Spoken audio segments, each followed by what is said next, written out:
Hello and welcome to my Assassin's Creed Revelations multiplayer session of Deathmatch. This one is in Castel Gandolfo and I have chosen the Deacon for this one. Anybody that's new to Assassin's Creed Revelations multiplayer side, I would highly recommend that you try their training session, the training ground.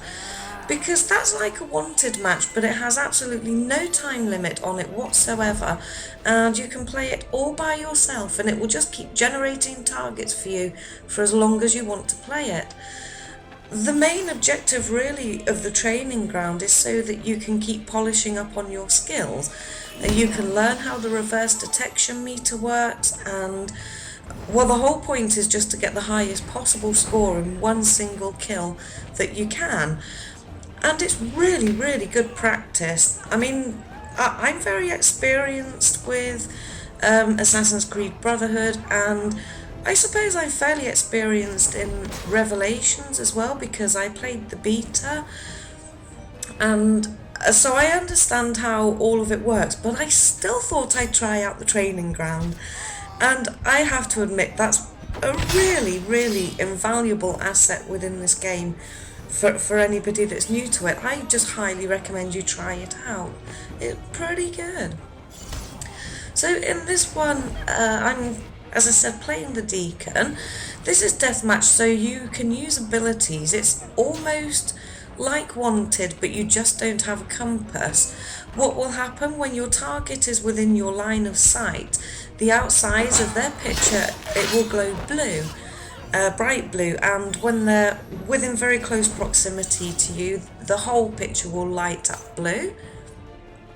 But in this, yeah, you can use abilities. At the moment I'm using a disguise, but I'm also using a decoy.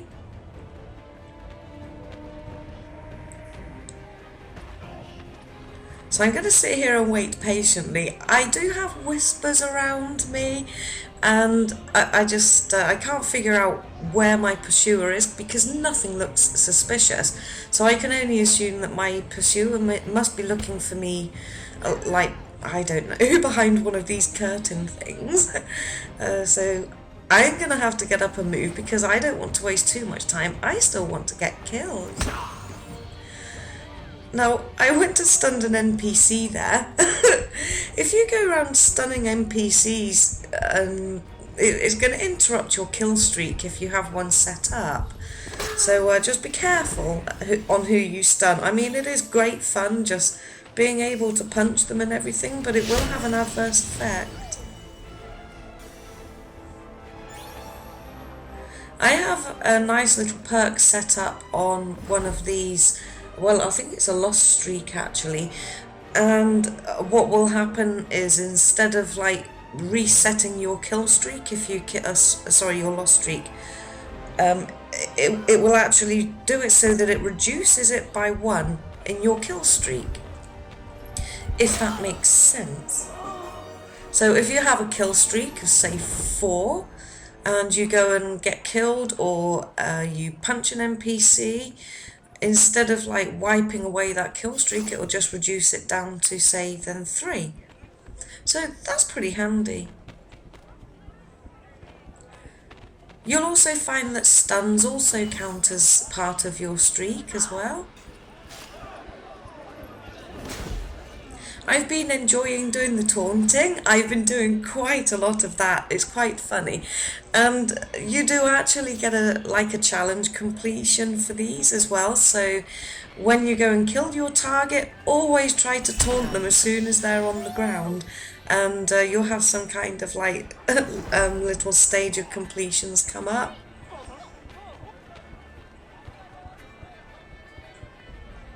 And the customization on these, oh, I love it.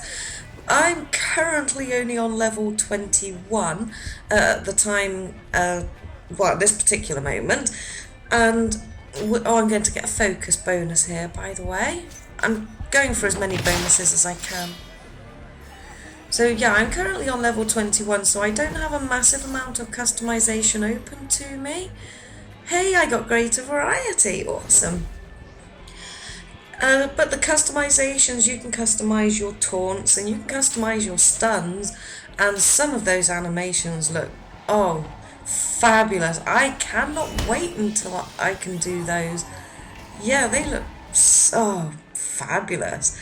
So for like a stun, instead of just punching someone in the face, you can like kick them or drop kick them or something. Yeah, they look ace. Of course, you need your Abstergo credits for that, and the best way to earn your Abstergo credits is just to keep playing multiplayer games.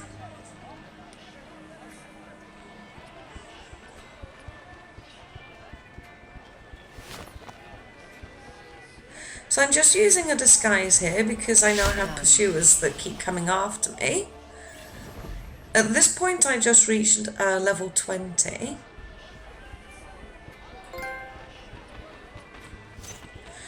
And I just got a trophy there as well, and it kind of partially interrupted my game. It made the game pause when the trophy came up, which was actually pretty bad. That kind of like got me killed. I might have got my stun improperly there if the game hadn't paused like that. I don't think it's the game's fault. I think it's just my PS3. It was trying to catch up and, dish me things out, because I also unlocked something in Uplay there too. Honorable death.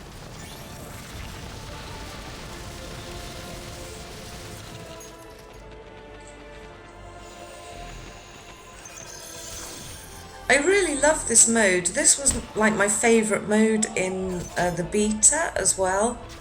But yeah, I just can never get enough of this deathmatch. They have another one in the beta. They called it Easy Deathmatch, but in this it's now called Simple Deathmatch. And in that one you cannot use any abilities, no perks, no streaks, nothing.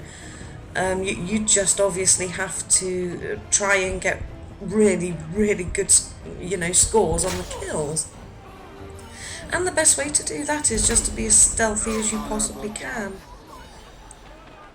I have played a couple of games in this where people are just running around like crazy and like scoring 100 points per kill or something like that. And although it's pretty funny to see, and they'll also like go around and just punch a load of NPCs. So I suppose it really is all about having fun. It really is. And this is just such a gigantically fun game. There is another mode as well called Steal the Artifact, and it's different from Artifact Assault. Artifact Assault is a team-based mode, whereas Steal the Artifact is free-for-all. And what you need to do is just steal an artifact. I think only 2 people in the game can actually steal at any one point. Once you steal the artifact, it will kind of teleport you to a different part of the map, and you're going to have pursuers everywhere, and the objective is you really just need to hold on to that artifact as long as you possibly can. I found it really tough, but it was a load of fun. It was really enjoyable. I mean, I suppose it's going to be a lot easier as your abilities evolve, because you can use disguise and things like that. But yeah, that was excellent. I love that mode. I shall definitely be playing more of that. Oh dear. He set his tripwire bomb there for me, but I still managed to kill him. He should have run to me a little bit. Get to me before I can get to him. You have to be quick in your stuns. I have noticed as well a slight difference between this and the beta, in that although the stun range is still quite big, also so is the kill range. That seems to have increased now as well. I'm pretty sure it has, unless I'm imagining it.